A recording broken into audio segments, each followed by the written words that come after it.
ఆంధ్రప్రదేశ్ ప్రజానీకానికి నమస్కారములు తెలియజేసుకుంటూ, ఆంధ్రప్రదేశ్లో జగన్మోహన్ రెడ్డి ప్రభుత్వం వచ్చిన తర్వాత కుదేలైనటువంటి మరో రంగమే ఈరోజు ఆటో పరిశ్రమ, రవాణా రంగం.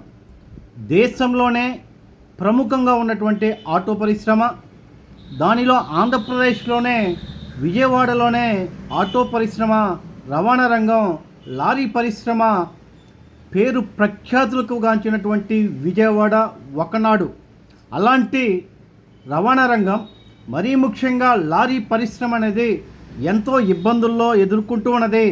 ఒకనాడు లారీ యజమానులుగా ఉన్నటువంటి వ్యక్తులు ఈరోజు ఆంధ్రప్రదేశ్లో లారీ క్లీనర్గా మారుతున్నటువంటి సందర్భం చాలా ఆందోళన కలిగిస్తున్నది.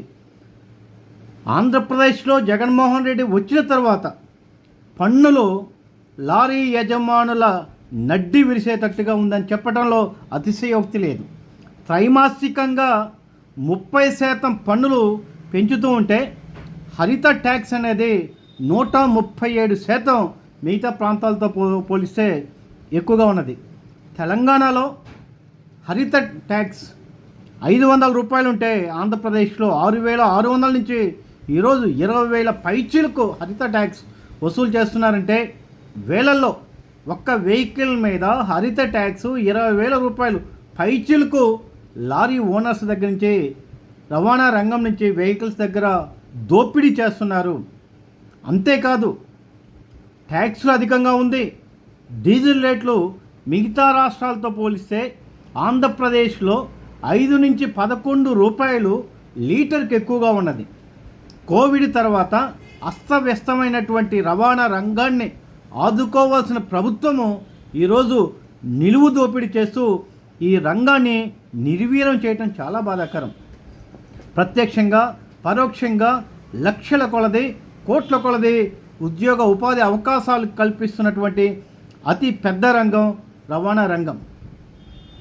ఒక్క లారీ యజమానులే కాదు, లారీ అనుబంధం, ట్రాక్టర్ల అనుబంధం, ఈ అనుబంధ పరిశ్రమలన్నీ కూడా, అంతేకాదు దానికి ఫైనాన్స్ ఇస్తున్నటువంటి ఫైనాన్స్ కంపెనీలు కూడా ఈ రవాణా రంగంలో ప్రత్యక్షంగా పరోక్షంగా అనుసంధానమైనటువంటి అన్ని పరిశ్రమలు కూడా ఈరోజు నేల చూపు చూస్తున్నాయి ఆంధ్రప్రదేశ్లో. దాన్ని నమ్ముకున్నటువంటి యాజమాన్యులు ఈరోజు ఉన్నటువంటి స్థిరాస్తులకు అమ్ముకోవాల్సిన పరిస్థితి ఏర్పడుతుంది. దాన్ని నమ్ముకున్నటువంటి వ్యక్తులు ఈరోజు ఆంధ్రప్రదేశ్లో ఒకప్పుడు లారీ యజమానులుగా ఎంతో గౌరవం ఉన్నటువంటి వ్యక్తులు ఈరోజు ఆస్తులు అమ్ముకొని లారీ యజమానుల నుంచి లారీ క్లీనర్లుగా మారి, ఎక్కడైతే పూలు అమ్మిన చోట కట్టెలు అమ్మారు, ఆ సంధానంగా ఆంధ్రప్రదేశ్లో లారీ యాజమాన్యం యొక్క రవాణా రంగం అనేది జగన్మోహన్ రెడ్డి వచ్చిన తర్వాత కుదేలైనటువంటి రంగం ఏదైనా ఉన్నట్లయితే రవాణా రంగం.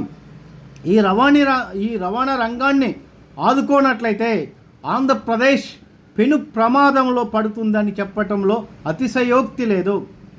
రాష్ట్రానికి ఆదాయం చేకూర్చడమే కాక రాష్ట్రంలో పరోక్షంగా ప్రత్యక్షంగా ఉద్యోగ ఉపాధి అవకాశాలు ఉన్నటువంటి పెద్ద రంగమైనటువంటి రవాణా రంగం మీద, మరీ ముఖ్యంగా లారీ రంగం మీద జగన్మోహన్ రెడ్డి నడ్డి విరిసే పన్నులు కట్టలేని పరిస్థితిలో ఈ రంగం కూలిపోయే ప్రమాదంలో ఉంది.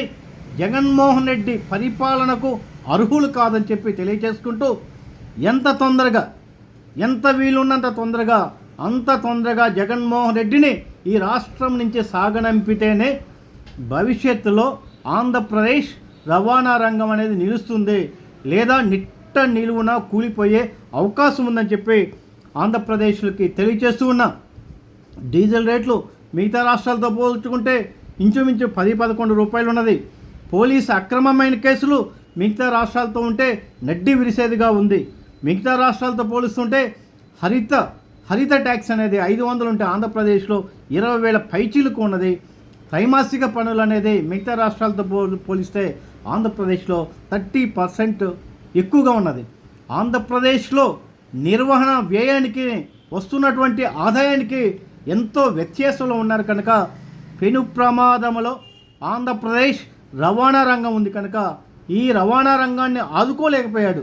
అంతేకాదు, ఆంధ్రప్రదేశ్లో రోడ్డు వ్యవస్థ అధ్వానంగా ఉంది. తద్వారా రవాణా రంగం కుప్పకూలిపోతూ ఉంది. ఒక్క వెహికల్ రోడ్డు మీద వెళ్ళాలంటే పెను ప్రమాదంలో ఉంది. తద్వారా టైర్లు కానీ, తద్వారా ఇంజన్లు కానీ, తద్వారా అదుర్లకి కుదుపులకి ఈరోజు వెహికల్స్ అన్నీ కూడా ప్రమాదంలో పడిపోతున్నాయి. అన్ని రకాలుగా రోడ్డు వ్యవస్థ సరిగా లేకపోవడం ద్వారాను, హరిత ట్యాక్స్ నడ్డి విరిచేటట్టుగా ఉండటం చేతను, పెట్రోల్ డీజిల్ తారాస్థాయిగా ఉండటం చేతను, త్రైమాసిక పన్నులు ఎక్కువగా ఉండటం చేత ఈ రంగం తీవ్ర ప్రమాదంలో పడిందని ప్రత్యక్షంగా పరోక్షంగా ఉద్యోగ ఉపాధి అవకాశాలతో పాటుగా రాష్ట్రానికి